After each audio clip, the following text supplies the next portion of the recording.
अंकिता हत्याकांड मामले में दिल्ली में आप महिला कार्यकर्ताओं का प्रदर्शन। उत्तराखंड में अंकिता भंडारी की हत्या को लेकर दिल्ली में आम आदमी पार्टी की महिला कार्यकर्ता प्रदर्शन कर रही है। सड़क पर बैठ पुलिस द्वारा हटाए गए जाने के बाद भी धक्का मुक्की कर रही है। उत्तर प्रदेश की योगी सरकार ने दुर्घटनाओं या आपराधिक मामलों में मृत शरीर के साथ सड़क या सार्वजनिक स्थान पर प्रदर्शन करने वालों के खिलाफ सख्त नियम बनाए हैं। अब प्रदेश में ये दंडनीय अपराध होगा। शव के सम्मानजनक अंतिम संस्कार के लिए हाईकोर्ट में दाखिल एक जनहित याचिका पर दिए गए आदेश के अनुपालन में गृह विभाग ने एक SOP तैयार की है। इसके तहत यदि परिवारजनों द्वारा स्वयं या भीड़ जुटाकर रास्ते या सार्वजनिक स्थान पर शव रखकर प्रदर्शन किया तो इसे शव का अपमान मानते हुए उनके विरुद्ध कठोर दंडात्मक कार्रवाई की जाएगी। कुपवाड़ा के मछली इलाके में LOC टेकरी नार के पास सेना और कुपवाड़ा पुलिस ने 2 आतंकियों को मार गिराया। मारे गए आतंकियों की शिनाख्त की जा रही है। 2 AK-47 राइफल, 2 पिस्टल और 4 हथगोले बरामद किए गए हैं। दिल्ली के एक क्लब में प्रवेश को लेकर वहां मौजूद बाउंसरों और महिला के बीच हाथापाई की घटना सामने आई है। पीड़ित महिला ने आरोप लगाया है कि बाउंसरों ने उसके और उसकी दोस्त के कपड़े फाड़े हैं। पीड़िता का कहना है कि बाउंसरों ने न सिर्फ कपड़े फाड़े बल्कि उनके साथ गाली गलौज भी की। पूरा मामला दक्षिणी दिल्ली के साउथ एक्सटेंशन पार्ट 1 का है। पुलिस ने पीड़ित महिला की शिकायत पर मामला दर्ज कर जांच शुरू कर दी है। घटना की सूचना मिलने के बाद पुलिस ने पीड़ित महिलाओं को एम्स में मेडिकल जांच भी कराया है। नीतीश कुमार सोनिया गांधी की मुलाकात पर केंद्रीय गृह राज्य मंत्री नित्यानंद राय ने कहा है कि नीतीश कुमार दर दर घूम रहे हैं, ऐसे उनके दिन आ गए हैं। शिवानंद जी कह रहे हैं कि वे आश्रम बना ले, उनके लोग ही उनका अपमान कर रहे हैं। बिहार की जनता समझ गई है कि उन्होंने लोगों के साथ गलत किया है। राष्ट्रीय जांच एजेंसी की रिमांड रिपोर्ट में PFI के सदस्यों को लेकर अहम खुलासा हुआ है। रिमांड रिपोर्ट में कहा गया है कि PFI सदस्य युवाओं को आतंकी संगठनों जैसे लश्कर-ए-तैयबा, ISI और अल-कायदा में शामिल होने के लिए प्रोत्साहित किया था। गोवा के CM प्रमोद सावंत ने बताया कि राज्य के अलग अलग हिस्सों में अवैध कारोबार चलाने वाले 20 से अधिक बांग्लादेशी नागरिकों को गिरफ्तार किया गया है। इन लोगों के पास भारतीय पते, वोटर ID कार्ड नहीं थे। ऐसे और लोगों को तलाश किया जाएगा, उन्हें बांग्लादेशी रिपोर्ट कर दिया जाएगा। गृह मंत्रालय को इससे अवगत कराया गया है। केंद्रीय मंत्री अश्विनी वैष्णव ने कहा है कि बहुत जल्द 5G सेवाएं शुरू हो जाएगी और आने वाले 2 सालों में पूरे देश में 5G सेवाएं देने का लक्ष्य है। इसमें सरकार करीब 35,000 करोड़ रुपए का निवेश करेगी। अंकिता भंडारी हत्याकांड में व्हाट्सएप चैट की जांच की जा रही है। अंकिता भंडारी हत्याकांड मामले में SIT प्रभारी DIG PR देवी ने बताया कि अंकिता के व्हाट्सएप चैट जो सामने आए हैं उनकी भी जांच की जा रही है। कलबुर्गी में पुलिस इंस्पेक्टर पर हमला। कर्नाटक के कलबुर्गी में गांजा बागान जांच मामले में पुलिस इंस्पेक्टर पर बदमाशों ने बेरहमी से हमला किया। उन्हें अस्पताल में भर्ती कराया गया। SP ने कहा कि वो एक टीम के साथ कर्नाटक महाराष्ट्र बॉर्डर के पास जांच के लिए गए थे, जहां उमेरगे गांव के 30-40 स्थानीय लोगों ने उन पर हमला किया। यूनाइटेड अस्पताल के डॉक्टर विक्रम ने बताया कि उन्हें सिर पे चोट आई है, कई पसली में फ्रैक्चर और चेहरे की हड्डी में चोटें आई है। वो फिलहाल वेंटिलेटर पर है, हम उन्हें करीब से देख रहे हैं। 27 सितंबर को पंजाब विधानसभा का विशेष सत्र। पंजाब विधानसभा के विशेष सत्र को लेकर पंजाब के गवर्नर और सरकार में जारी विवाद आखिरकार खत्म हो गया। पंजाब विधानसभा के स्पीकर कुलतार सिंह संधवा ने ट्वीट करके जानकारी दी है कि राज्यपाल ने 27 सितंबर को सुबह 11 बजे विधानसभा का एक दिन का विशेष सत्र बुलाने की अनुमति दे दी है।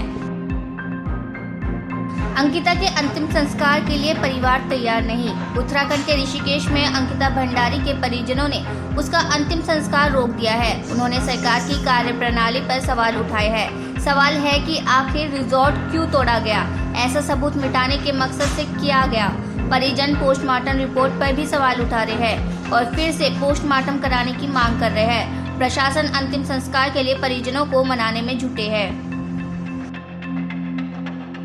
फॉर्मूले पर काम कर रही है कांग्रेस। जयपुर में कांग्रेस विधायक दल की बैठक होनी है। दिल्ली में सीएम पद पर मंथन शुरू हो गया है। अलग अलग फॉर्मूले पर मंथन चल रहा है। अब नया फॉर्मूला सामने आया है। सीपी जोशी सीएम ने गोविंद सिंह डोटासरा डिप्टी सीएम और सचिन पायलट प्रदेश अध्यक्ष बने। फॉर्मूले के तहत सचिन अगले चुनाव की कमान संभाले और सरकार रिपीट हुई तो सीएम बने। राजस्थान के मुख्यमंत्री अशोक गहलोत के कांग्रेस के राष्ट्रीय अध्यक्ष का नामांकन करने से पहले ही वह सीएम पद के इस्तीफा दे देंगे। वही खबर ये भी आई है कि कांग्रेस विधायक दल की बैठक में आलाकमान पर भरोसा जताते हुए मुख्यमंत्री चुनने का अधिकार सर्वसम्मति से प्रस्ताव पास करके नए कांग्रेस अध्यक्ष को दे दिया जाएगा। हालांकि कांग्रेस के संगठन महासचिव केसी वेणुगोपाल ने ट्वीट करके कहा है कि सोनिया गांधी ने मल्लिकार्जुन खड़गे और अजय माकन को ऑब्जर्व नियुक्त किया है। साथ ही उन्होंने कहा है कि शाम 7 बजे जयपुर के मुख्यमंत्री आवास पर विधायक दल की बैठक होगी, जिसमें नए सीएम के चयन को लेकर फीडबैक लिया जाएगा। ओम प्रकाश राजभर की पार्टी की सावधान यात्रा कल से। सुहेल देव भारतीय समाज पार्टी की सावधान यात्रा कल से है। सुभाषपा की सावधान यात्रा महीने भर चलेगी। यात्रा लखनऊ से शुरू होकर यूपी के विभिन्न जिलों होते हुए बिहार के पटना में खत्म होगी। ओम प्रकाश राजभर 27 अक्टूबर को पटना में रैली करेंगे।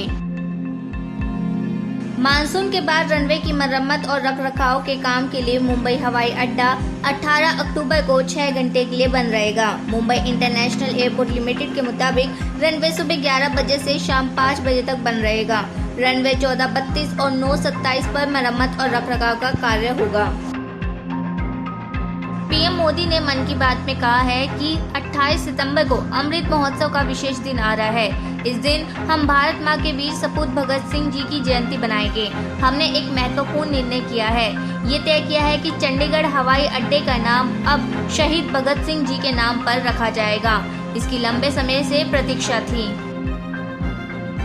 उत्तर कोरिया ने रविवार को पूर्वी सागर में एक अज्ञात बैलिस्टिक मिसाइल दागी। दक्षिण कोरिया की सेना ने कहा है कि अमेरिका के परमाणु शक्ति वाले विमान वाहक पोत के आने के अगले ही दिन और अमेरिका के साथ दक्षिण कोरिया के संयुक्त अभ्यास से पहले ये घटना हुई है। सियोल के जॉइंट चीफ ऑफ स्टाफ ने रविवार को तड़के बिना अधिक विवरण दिए कहा है कि उत्तर कोरिया ने एक अज्ञात बैलिस्टिक मिसाइल दागी। ये लॉन्च इस साल उत्तर कोरिया के हथियारों के परीक्षण के रिकॉर्ड ब्रेकिंग सिलसिले का हिस्सा है। ये उन रिपोर्ट के बाद हुआ है जो संकेत देते हैं कि वह प्योंगयांग पनडुब्बी से लॉन्च की गई बैलिस्टिक मिसाइल को दागने की तैयारी कर सकता है। मोरे लैटिन पुलिस की हिरासत में एक युवती की मौत को लेकर ही ईरान में चल रहे विरोध प्रदर्शन में अब तक कम से कम 41 लोगों की मौत हो गई है।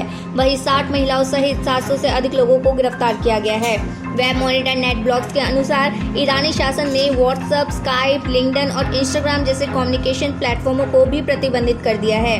इस कार्रवाई में सैकड़ों अधिकार कार्यकर्ताओं और पत्रकारों को भी गिरफ्तार किया गया है। ईरानी राज्य टेलीविजन ने मरने वालों की संख्या 41 बताई है। ईरानी सरकार के अनुसार प्रदर्शनकारियों ने सार्वजनिक और निजी संपत्ति में भी आग लगा दी है। न्यूयॉर्क में विदेश मंत्री एस जयशंकर ने कहा है कि मौजूदा दुर्विकृत दुनिया में भारत वास्तव में महत्व रखता है और उसे बड़े पैमाने पर दक्षिण की आवाज के रूप में माना जाता है। जयशंकर ने 11 दिवसीय अमेरिकी यात्रा के तहत एक हफ्ते के व्यस्त कार्यक्रम वाले पहले चरण का समापन शनिवार को न्यूयॉर्क में संयुक्त राष्ट्र में दिए संबोधन के साथ किया। इस अवधि में उन्होंने करीब 100 देशों के समकक्षों से मुलाकात की और कई द्विपक्षीय व बहुपक्षीय बैठकों में हिस्सा लिया।